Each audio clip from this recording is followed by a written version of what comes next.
Kan kami sama Pak J sudah cerita mutu pembelajaran ini mau ditingkatkan dengan cara supervisi. Pelatihan kan udah sering. Sekolah yang paling banyak pelatihan sekolah ini. Ya. Pernah 4 hari 3 kali saya narasumber di sini kan gitu kan. Paling banyak pelatihan gitu. Jadi kita mau lihat hasil pelatihan itu kenyataannya gimana gitu. Maka kita buat supervisi. Jadi udah sampai mana tahapan dari sekolah untuk supervisi. Baik Pak, terima kasih. Izin terkait dengan program tim supervisi yang sudah kita bentuk. Yang awalnya sudah kemarin ya sudah kita sosialisasi pada waktu Bintek. Nah, timnya sudah kita bentuk Pak dan sudah kita SK-kan. Ada 5 orang tim inti kita Pak. Yang pertama ya tentunya saya sendiri sebagai penanggung jawab di sini dan sekaligus sebagai PLT Kepala SMA Negeri 2 Kisaran. Nah, yang kedua ada Bapak di samping saya ini ada Bapak Dr. Andus Edward Rifai Sihaan. Paling senior lah. Paling senior. 4C-nya udah lama. Kemudian ya 4C Pak. 4C, jadi ya. Tentunya banyak pengalaman yang sangat luar biasa yang sudah beliau di sekolah kita ini. Mengajar di Tanjung Bali. Dari segi umur, dari segi pengalaman memang sudah luar biasa beliau ini. Dan sekaligus beliau ini adalah wakil kepala sekolah bidang kurikulum Pak. Pas. Oke. Dan kemudian juga ada Pak Bayu Gunarto, SPD. Nah, beliau ini adalah salah satu guru penggerak kita yang terbaik. Ya, angkatan ke-6 ya Pak Bayu ya. Kebetulan sama kami kemarin.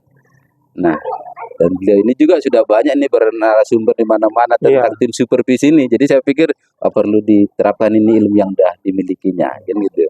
Kemudian ada Pak Abu Hotma Siotang.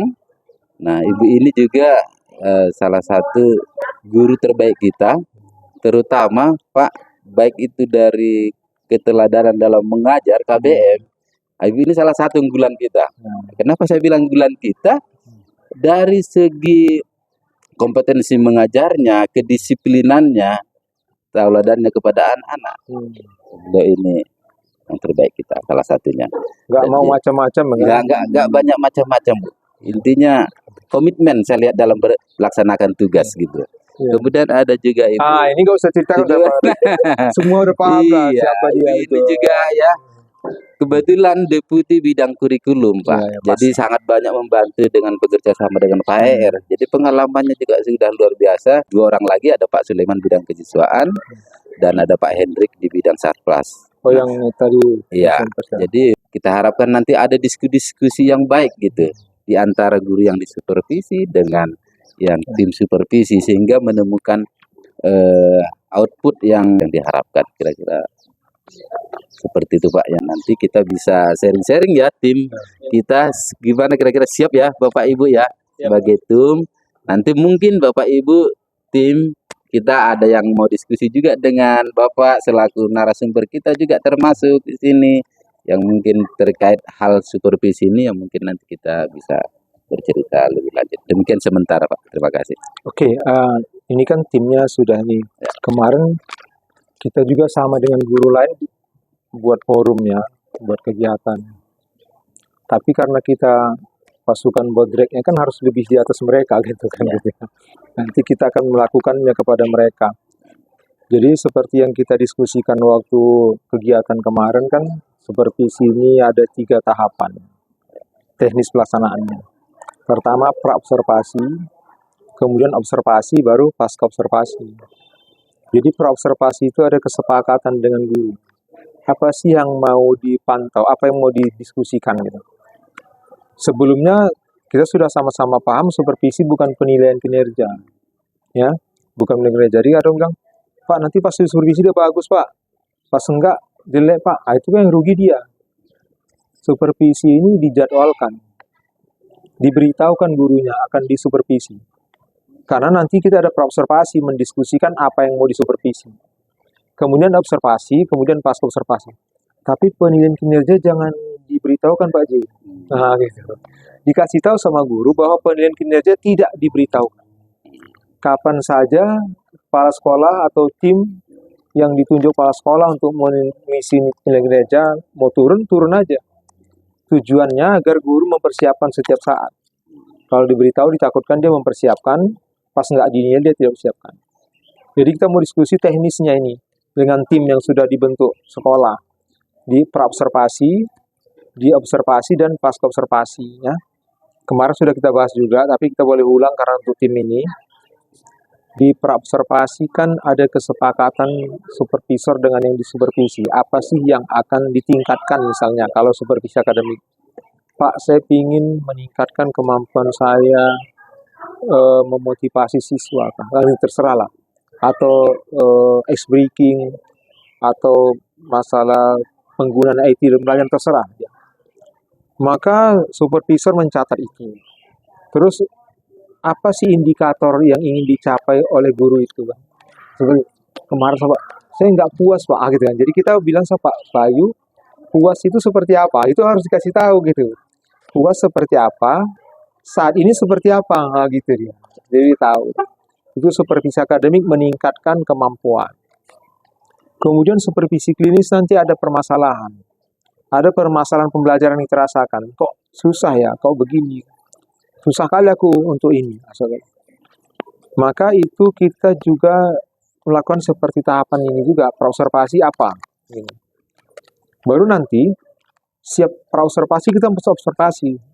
Melihat dia di kelas. Gitu. Bagaimana dia. Baru nanti kita catati di situ, kita ingat. Sesudah itu kita pasca observasi. Mendiskusikan apa yang mau diamati tadi. Sebaiknya memang guru tersebut kita minta untuk memberikan pendapat dia. Ibu tadi kan mau melihat ini kan ini. Ibu bilang belum puas gitu. Sekarang sudah seperti apa ibu rasakan? Nah gitu. Yang dibilang itu, saya udah begini ada peningkatan tapi baru kita kasih pendapat. Pandangan tentang yang dilakukannya tadi kelas. Sebaiknya pendapat itu positif reflektif.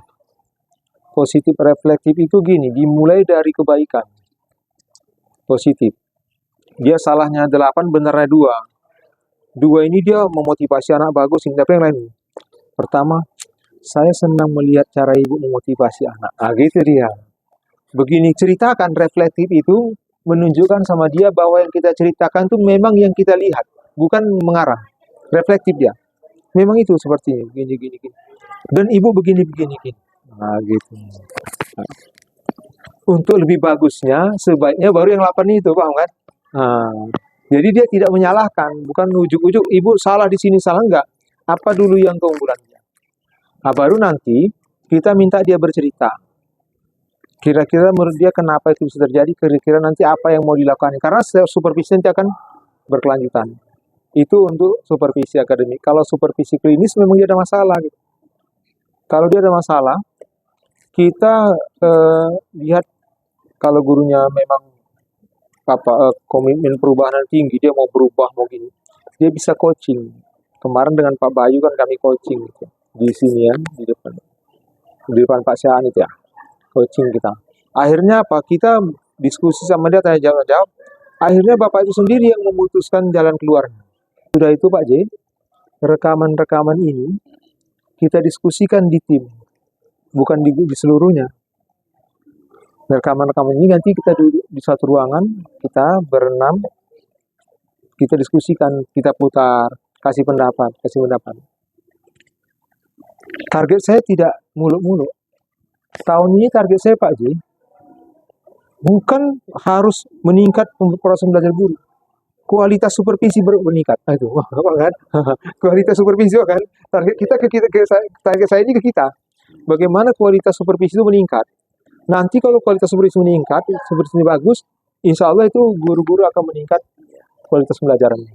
Terima kasih itu dulu lah kan, bahwa saya kira pertemuan ini cukup bermanfaat ya kan, apalagi kami sudah diunjuk oleh kepala sekolah sebagai tim supervisi. Memang dari awal juga kita berpikir ini apa yang mau dikerjakan dan bagaimana, sepertinya masih mengambang lah kan gitu. Tapi dengan penjelasan ini, kehadiran dari Bapak Pengawas Pak Awaludin mungkin menambah gambaran bekal dan sebagainya untuk bisa kita persiapkan. Yang kami tangkap tadi adanya pra observasi ya. pra observasi atau pra supervisi ini sebenarnya ini? Itu semua supervisi. Di supervisi itu ada 3 tahapan. Observasinya pas nengok. Observasi Iya, ya. jadi supervisi itu 3 tahapan. 3 tahapan itu pra nengok, pasca nengok Iya. gitu. Kalau pra observasi ini, apakah kita sepakati mata pelajaran materi yang mau disampaikan atau memang itu materi yang berjalan yang sering berjalan itu? Enggak apa-apa, silakan. Silakan. Inilah hebatnya SMA 2 itu kan. Iya, iya. Pasihan dan segan.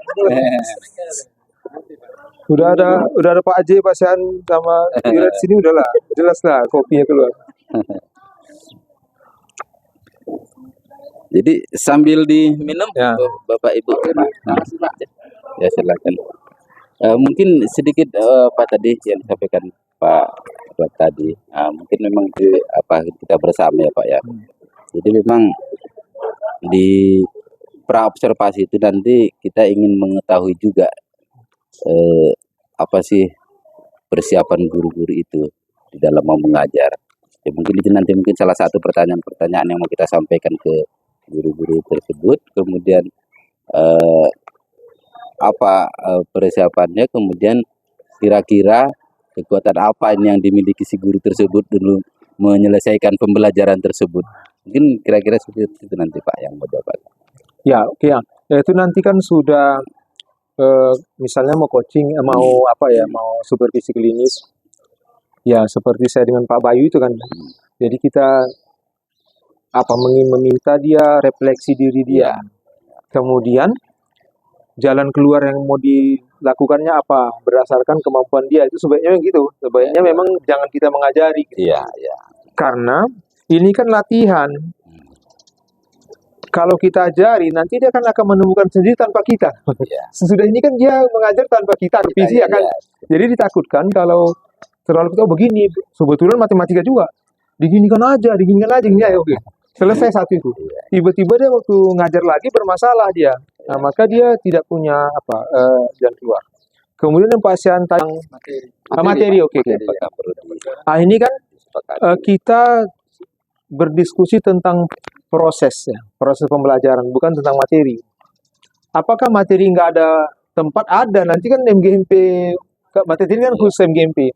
Di MGMP itu kan nanti bisa cerita materi matematika dan bagaimana mengajarkan materi matematika. Dan materi-materi khusus yang sering kesulitan, kan orang-orang matematika, tapi itu harus sesama guru matematika. Sementara supervisi ini tidak ada cerita ke mapel, bisa saja nanti Pak Sian mensupervisi guru biologi, gitu kan. Masalah materinya nanti kita diskusi di MGMP. Nah, jadi seperti itu. Bisa Pak Sian itu terjawab ya? Ya. Jadi kita tidak ada materi enggak. Pokoknya sampai di mana dia hari ini ngajar. Jadi nggak ada ke materi. Dia apa sih yang dirasakannya waktu ngajar sehingga dia pingin diskusi dengan kita, pingin dapat masukan-masukan. Lebih kepada proses di dalam proses. Iya. Ini apa? Kita mutu proses pembelajaran. Jadi saya ulang lagi, keberhasilan kegiatan kita ini adalah jika mutu supervisi kita meningkat, bukan harus gurunya. Tapi nanti kan kalau mutu supervisi meningkat, beberapa bulan atau beberapa tahun kemudian gurunya makin bagus ngajar, maka beberapa lama kemudian siswanya jadi pintar, kan itu kan efek positif dari proses gitu. Jadi sekarang kita fokusnya kepada mutu proses supervisi.